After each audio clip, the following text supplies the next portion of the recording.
Okay, so it seems like we're missing something big when it comes to how the universe works. There's a real disagreement brewing over one basic thing: how fast is the universe actually expanding? For over 10 years, we've had two ways of measuring this, and they just don't agree. When we look at the universe today, it seems to be expanding about 9% faster than what we'd expect based on what we know about the early universe. Scientists were really hoping the James Webb Space Telescope, the most powerful telescope ever, would sort this out. But so far, it hasn't. Instead, its super accurate pictures have made the problem even clearer. This could mean there's something seriously wrong with our current understanding of cosmology. People are now talking about needing whole ideas to fix or even replace the 40-year-old theory. One exciting idea is that there's something fundamental about the universe that we just don't get yet. To get a better handle on this, let's look at how the James Webb Telescope has confirmed that there is a real issue with how we understand the universe. Our universe started with the Big Bang. In a flash, energy, mass, and space all came into existence. This baby universe was a hot, expanding soup of matter and antimatter. These particles would pop into existence, then destroy each other. The thing is, there should have been a perfect balance, and everything should have wiped itself out. But scientists think there was a tiny bit more matter than antimatter, which saved the whole universe from disappearing right away. Gravity started pulling this soup together, squishing and heating things up. This created sound waves called baryon acoustic oscillations that moved at just over half the speed of light. The intense energy of this early universe also stretched space-time. Some of the matter managed to escape as the universe expanded like a balloon. The usual story is that regular matter, the stuff that interacts with light, gathered around clumps of invisible dark matter. This formed the first galaxies connected by a huge cosmic web. At first, as the universe got bigger, its energy and expansion slowed down. But then, about 5 billion years ago, galaxies started speeding up again. The reason? Another mysterious thing called dark energy. The simplest guess is that dark energy is everywhere and always the same, a constant energy woven into spacetime itself. Einstein called it lambda in his theory of general relativity. As the universe grew, the amount of regular and dark matter got less dense, but the dark energy stayed the same. This meant dark energy eventually became the biggest influence on the universe's expansion. If you add up the energy from regular matter, dark energy, and light, you get the speed limit of the universe's expansion. These things are also key ingredients in the lambda cold dark matter model, lambda CDM, which maps how the cosmos grows and predicts that it will end with everything spread so thin that it freezes to death, the Big Freeze. A lot of what this model predicts has been shown to be right. But here's where things get tricky. Even after tons of searching, astronomers have no idea what dark matter or dark energy actually are. As Ofer Lahav, an astronomy professor involved in galaxy surveys, put it, most people agree that the universe's present composition is 5% ordinary atomic matter, 25% cold dark matter, and 70% dark energy. The embarrassing fact is we don't understand the last two of them. But there's a problem for the lambda CDM model. Depending on how astrophysicists measure things, the universe seems to be expanding at different rates.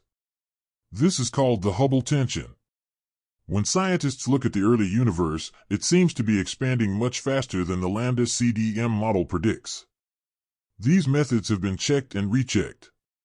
As Adam Ree, the Nobel Prize-winning astrophysicist who led the James Webb measurement team, said, "The only reason that I can understand at this point for them to disagree is that the model that we have between them is perhaps missing something. Measuring the universe's expansion is more complicated than just pointing a radar gun. The first way to measure it involves looking at the cosmic microwave background, CMB. This is leftover radiation from the universe's first light, created just 380,000 years after the Big Bang. The European Space Agency's Planck satellite mapped this light between 2009 and 2013 and was able to get a Hubble constant with less than 1% uncertainty. In this baby picture of the universe, everything is mostly the same temperature, but there are hotter and colder spots where matter is more or less dense. These spots show where the sound waves clustered matter together. As the universe expanded, this structure grew into the cosmic web of galaxies. By studying these ripples, cosmologists figured out how much regular matter, and dark energy there was. Plugging these numbers into the standard model gives a Hubble constant of about 67 kilometers per second per megaparsec. Let's break that down. If a galaxy is 1 megaparsec away from us, it's moving away from us at 67.7 kilometers per second. At 20 megaparsecs, this speed increases to 1,340 kilometers per second. And it keeps growing from there. Any galaxy farther than 4,175 megaparsecs is moving away from us faster than light. A second way to measure the expansion rate involves using pulsating stars called Cepheid variables. These are dying stars with outer layers of helium gas that expand and contract as they absorb and release radiation. The flickering light enables them to measure a star's absolute brightness and amp, thus gauge its distance. In 1912, astronomer Henrietta Swan Leavitt figured out that the brighter a Cepheid is, the slower it pulses. This lets astronomers measure a star's brightness and figure out how far away it is. This discovery turned Cepheids into standard candles for measuring huge distances in the universe. By linking measurements of Cepheid variables, astronomers can create cosmic distance ladders, with each step taking them further into the past. It's one of the most precise ways scientists can measure distances today. To build a distance ladder, astronomers start with nearby Cepheids and check their distances using pulsating light and geometry. Then, they add more rungs using Cepheid readings alone. After that, they look at the distances of stars and supernovas on each rung and compare how much their light has been stretched out, redshifted, as the universe expands. This gives a measurement of the Hubble constant. In 2019, Adam Ree and his team used the Hubble Space Telescope to study Cepheids in the Large Magellanic Cloud, one of the Milky Way's closest neighbors. They got a really high expansion rate of 74 kilometers per second per megaparsec. Compared to the Planck measurement, that was a huge difference.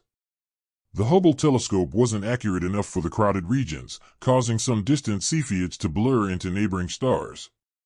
However, when James Webb launched in December 2021, it was set to either fix this disagreement or make it even worse. Webb's mirror is much larger than Hubble's. James Webb can see things that are 100 times fainter than what Hubble can see, and it's far better at seeing infrared light. By comparing Cepheids measured by James Webb in a certain galaxy with type Ia supernovas, which all have the same brightness, and distant galaxies, Adam Ree and his team got almost the same result, 73 kilometers per second per megaparsec. Other measurements, including one by Wendy Friedman using the Hubble Space Telescope and another using light bent by the gravity of galaxies, gave results of 69.6 and 66.6 kilometers per second per megaparsec, respectively. Another result using bent light also gave a value of 73 kilometers per second per megaparsec. This left cosmologists stunned. As René Koux, a cosmologist working on the Hubble tension, said, "The CMB temperature is measured at the level of 1% precision and the Cepheid distance ladder measurement is getting close to 1%, so a difference of 7 kilometers per second, even though it's not very much, is very, very unlikely to be a random chance. There is something definite to explain." The new results don't give a clear answer, and it split cosmology into different groups with different ideas. After the Hubble Space Telescope results, there was an attempt to fix the problem at a conference in 2019, but it only made things more frustrating. As Vera Rubin said at the time, nobody wanted to let go of their toy. All of the people involved believed so strongly in their own results and so strongly in the fact that their observations and their measurements were done correctly, it just left people wanting to figure out, how do I explain this? In February 2023, with James Webb and another Hubble result confirming the Hubble tension, cosmologists were left with three options: measurement errors, physics, or a mix of both. Koux explained that most of the data points to the idea of new. The simplest idea is that dark energy acts differently today than it did in the early universe. If dark energy was strong in the past but has weakened, it would make the early universe seem smaller. Other models exist, like a possibility that there are two kinds of dark energy or that dark matter interacts with light. Dark energy and dark matter aren't the only things James Webb is helping with. It was also designed to look further back in time than any other telescope. James Webb's new technology allows it to see galaxies that formed only 300 million years after the Big Bang. But when astronomers looked at these early galaxies, they found they were bigger and more complex than the standard model predicts. They should have been full of young, hot stars forming rapidly.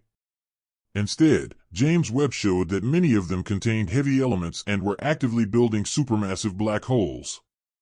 James Webb's observations have made the cosmology debate even more intense.